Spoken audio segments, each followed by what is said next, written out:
निर्जला एकादशी व्रत कथा। निर्जला एकादशी व्रत की कथा। निर्जला एकादशी हिंदू धर्म में सबसे प्रमुख और पुण्यदायी एकादशी मानी जाती है। यह ज्येष्ठ मास की शुक्ल पक्ष की एकादशी तिथि को आती है और इसका विशेष महत्व है क्योंकि यह सभी 24 एकादशियों का फल अकेले ही देती है। इस व्रत को भीमसेनी एकादशी भी कहा जाता है। निर्जला एकादशी व्रत कथा।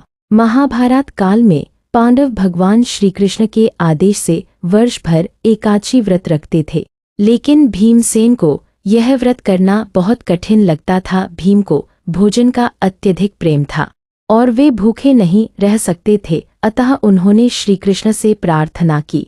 भीमसेन बोले, हे केशव, मैं अन्य सभी एकादशियों का व्रत नहीं रख पाता क्योंकि मैं भूख सहन नहीं कर सकता। कृपया मुझे कोई ऐसा उपाय बताए जिससे मैं सभी एकादशियों का पुण्य एक साथ प्राप्त कर सकूं। भगवान श्री कृष्ण बोले, हे भीम, यदि तुम सभी एकादशियों का फल एक साथ चाहते हो तो ज्येष्ठ शुक्ल पक्ष की एकादशी का व्रत निर्जला रूप में करो। इस दिन जल तक ग्रहण नहीं करना होता और इसका फल सभी 24 एकादशियों के बराबर होता है।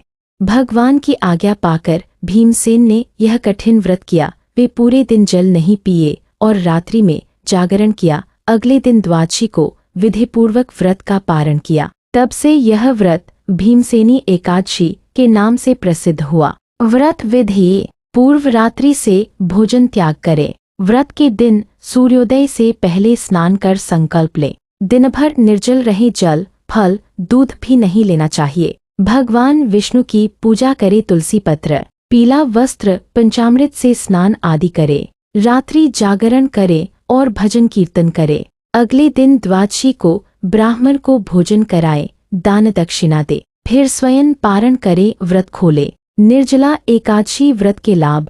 यह व्रत करने से सभी पाप नष्ट हो जाते हैं, मोक्ष की प्राप्ति होती है। सभी 24 एकादशियों का पुण्य फल प्राप्त होता है। व्रती के पूर्वजों को भी स्वर्ग प्राप्त होता है। आप सभी पर हरि नारायण की कृपा बनी रहे। आप सभी का जीवन मंगलमय हो। राधे राधे मित्रों, जय श्री कृष्ण।